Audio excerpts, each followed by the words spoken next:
Halo warga Indonesia, jumpa lagi bersama gue Ilham. Gue dosen Fakultas Hukum Universitas Pancasila. Ya, masih di seputar topik yang sama, yaitu tentang properti, tentang rumah susun, tentang pengelolaan rumah susun, bahkan yang paling menarik tentang pembentukan P3SRS. Ya, dinamika tentang properti ataupun tentang rumah susun sekarang ini makin marak ya. Banyak daerah-daerah sudah membuat regulasi ya, baik dalam tingkat perda maupun tingkat peraturan wali kota, gubernur atau bupati ya. Jadi sudah cukup marak nih penataan regulasinya. Sedangkan gue secara pribadi sudah hampir beberapa pekan tidak membuat konten vlog ya. Sudah banyak sebenarnya materi yang bisa diangkat, maka agak sedikit gatal ini ya untuk membahas kembali tentang apartemen P3SRS atau pengelolaan. Maka gue sempatkan pada hari ini membuat satu konten ya yang menurut gue ya isunya nggak baru ya, isunya lama, tapi menurut gue sangat menarik ini ya untuk menjadi diskusi atau edukasi bagi gue atau bagi teman-teman atau sahabat-sahabat semua. Jadi begini nih ya, beberapa minggu yang lalu gue diundang ke kota Surabaya. Ya, di sana sedang ada permasalahan pembentukan P3SRS. Jadi memerlukan pendapat gua secara pribadi untuk menyelesaikan permasalahan yang ada di kota Surabaya. Nah, pada saat diskusi di situ ya tidak dari para pemilik ya pertanyaannya, tapi dari dinas bertanya bagaimana ketika pelaku pembangunannya sudah tidak ada atau ketika pelaku pembangunannya ini tidak mau memfasilitasi pembentukan P3SRS ya. Jadi seputar makna memfasilitasi tersebut ya. Tentang isu fasilitasi memang sudah pernah gua bahas ya di konten sebelumnya, tapi pemaknaan makna daripada fasilitasi ya. Kalau pertanyaan yang sekarang atau topik yang sekarang agak berbeda. Berbedanya itu bagaimana ketika pelaku pembangunan tidak mau memfasilitasi, dan yang kedua, bagaimana kalau pelaku pembangunannya tidak mau ini karena memang sudah tidak ada, bisa saja pilot ya, bisa saja pilot. Bagaimana pembentukan P3SRS-nya? Itu yang mungkin harus kita diskusikan pada saat ini. Ya, kita saksikan saja tentang kewajiban memfasilitasi pembentukan P3SRS oleh pelaku pembangunan.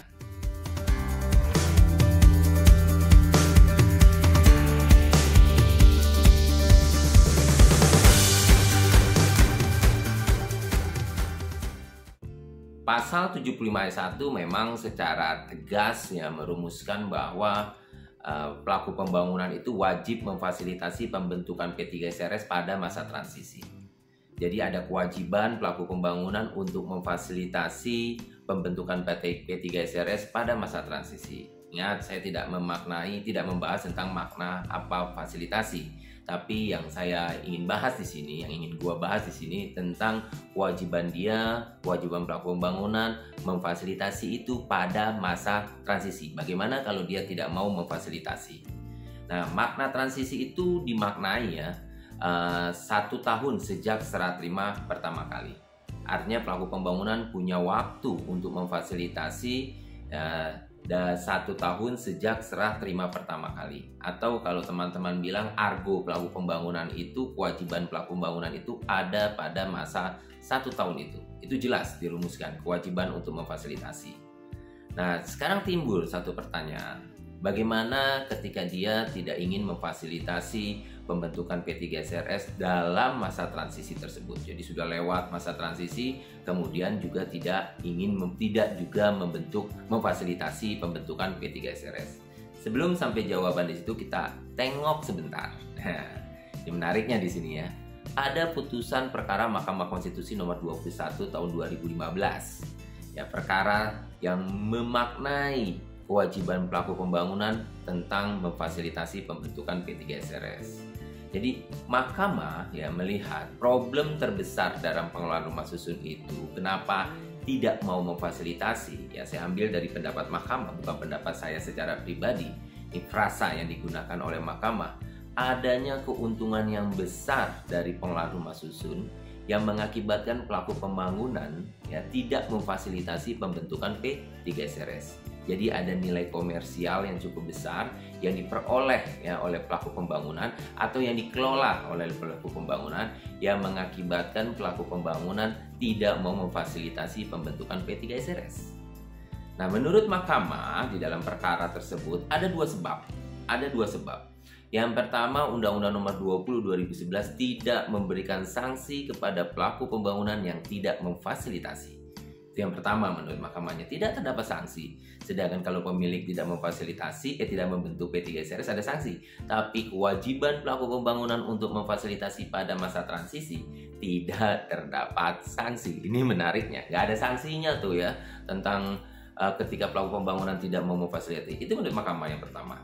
Yang kedua menurut mahkamah, karena adanya pertentangan norma, atau dia kalau dalam bahasa hukum kontradiksi ya, intervensi ya, ada pertentangan norma antara batang tubuh dengan penjelasan.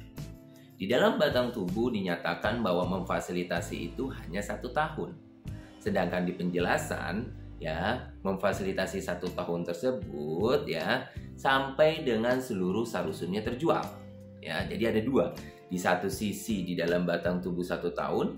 Ya, di sisi lain di dalam penjelasan itu sampai seharusnya terjual. Bisa saja lewat dari 1 tahun, lewat 2 tahun, 3 tahun, karena belum terjual, maka pelaku pembangunan tidak mau memfasilitasi kewajibannya. Kenapa? Karena belum terjual seluruh seharusnya. Jadi ada dua pertimbangan itu. Yang pertama tidak memberikan sanksi, ya, yang kedua tidak adanya terjadi pertentangan norma antara penjelasan dengan batang tubuh. Itu jelas. Nah, apa yang dilakukan oleh mahkamah? Ya, yang dilakukan oleh mahkamah di dalam putusannya apa? Ini tidak dalam pertimbangan, tapi ada di dalam putusannya. Mahkamah akhirnya memutuskan bahwa pembentukan P3SR itu hanya 1 tahun masanya. Tidak boleh dikaitkan dengan terjualnya sarusun. Artinya makna atau pengaturan yang ada di penjelasan dihapus oleh Mahkamah Konstitusi. Dihapus. Jadi pemaknaannya ansih, hanya 1 tahun masa transisi itu, dan pada 1 tahun itu pelaku pembangunan wajib memfasilitasi pembentukan P3SRS. Nah, itu secara normatifnya yang ada di dalam Undang-Undang 20. Kemudian ya dalam putusan MK ya penjelasannya dibatalkan, kemudian dimaknai masa transisi tersebut. Nah, ini menariknya. Nah, bagaimana kemudian kita membaca putusan tersebut terhadap kondisi yang ada ketika pertanyaan yang tadi? Bagaimana kalau saya sebagai pelaku pembangunan tidak mau memfasilitasi? Nah, secara konsep hukum, ya, kewajiban itu melekat kepada subjek. Subjeknya bisa orang, bisa badan hukum. Ya, saya ulang, secara konsep hukum, kewajiban itu melekat kepada subjek hukumnya. Nah, kewajiban itu melekat pada dia, ya kan, berdasarkan waktu. Waktu bagaimana? Ketika dia sudah laksanakan atau batas waktu yang diberikan untuk melaksanakannya sudah berakhir. Saya ambil contoh ya, saya wajib ya melakukan sesuatu ya, ketika saya sudah laksanakan kewajiban saya, berakhirlah kewajiban saya. Atau ada batas waktu saya untuk melaksanakan kewajibannya. Batas waktu tersebut bisa mengakhiri kewajiban saya untuk melaksanakan kewajiban saya. Lampaunya waktu, hilanglah kewajiban saya. Itu dulu yang perlu digarisbawahi. Nah, lampaunya waktu kemudian bisa disebabkan dua hal. Ditentukan dalam undang-undang atau merupakan kejadian alamiah. Itu jelas ya.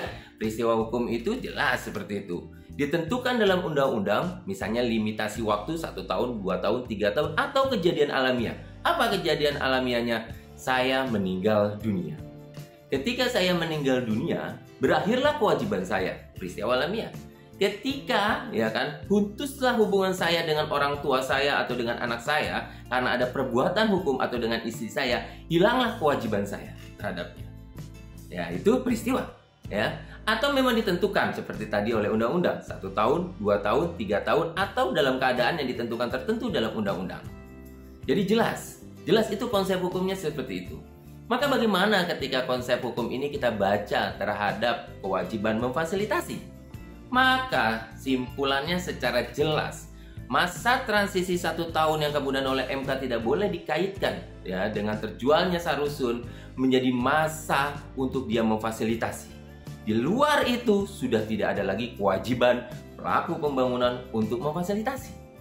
Ya, artinya kewajiban dia sudah berakhir, tidak perlu lagi dia memfasilitasi. Ya, tidak perlu dia memfasilitasi karena secara hukum dan secara konsep hukum sudah berakhirlah kewajiban dia untuk memfasilitasi pembentukan P3SRS. Ini pendapat saya secara pribadi sebagai seseorang yang memiliki latar belakang hukum.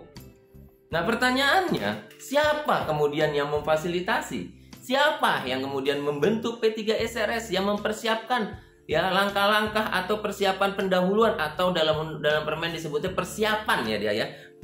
Persiapan pembentukan P3SRS karena kewajiban pelaku pembangunan sudah berakhir. Ya, kalau kita analogikan seperti itu, ya kewajibannya dia sudah berakhir, dia sudah tidak bisa lagi untuk ikut campur di dalam persiapan pembentukan P3SRS. Tapi pertanyaannya siapa? Sebelum saya jawab, saya mau longok sebentar regulasi tetangga negara sebelah, negara jiran di sana.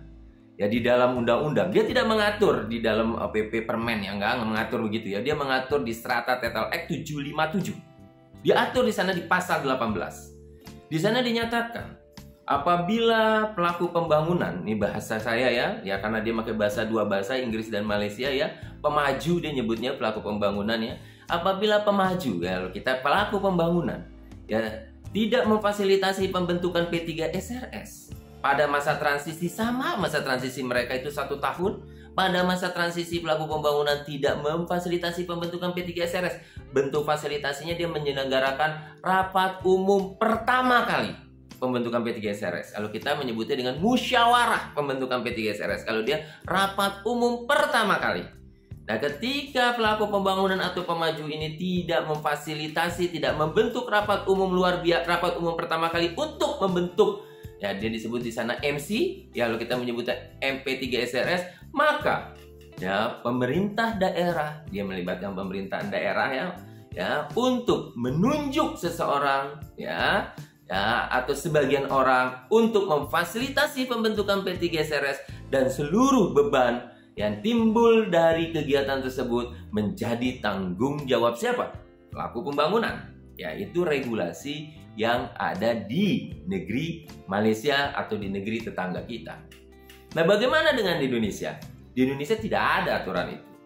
Ya, tidak ada aturan itu. Tapi kalau saya menggunakan analogi dengan dasar bahwa pelaku pembangunan sudah berakhir kewajibannya, maka pemilik, ini frasa sahabat saya ya, dapat melakukan pembentukan P3SRS secara mandiri.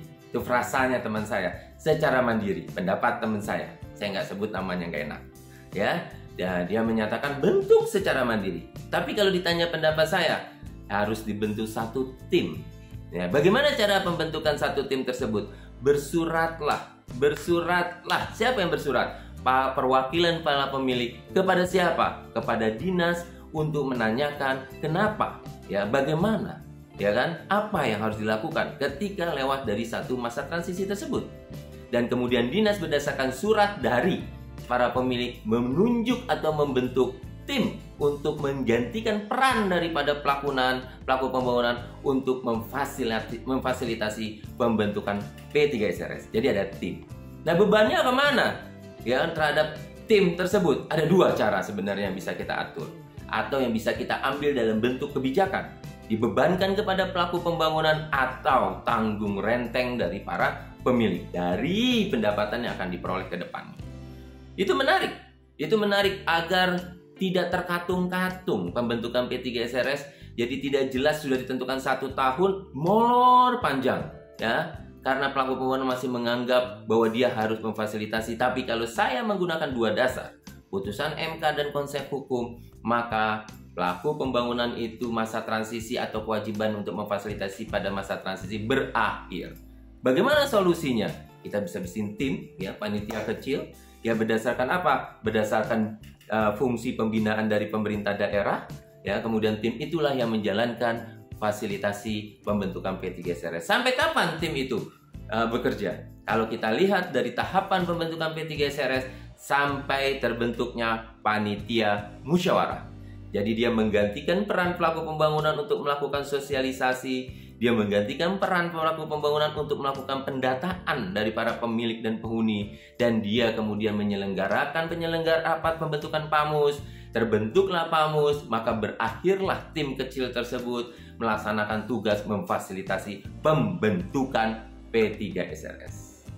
Itu ya yang bisa saya diskusikan pada saat ini. Ya, mengambil 3 pijakan, yaitu putusan MK, yang kedua adalah konsep hukum, dan yang ketiga saya coba melongok secara perbandingan ke negara sebelah, bagaimana di negara tersebut membentuk P3SRS. Demikian yang dapat saya diskusikan buat teman-teman. Sampai ketemu pada vlog kemudian atau berikutnya lah, yang lebih tepat pada vlog berikutnya. Ya, tolong teman-teman memberikan semangat ya kepada saya ya. Bentuk semangatnya bisa berdiskusi di WA group atau di kolom-kolom komen daripada vlog ini, agar saya terus termotivasi untuk membentuk konten-konten untuk kita berdiskusi. Akhir kata, tetap jaga kesehatan.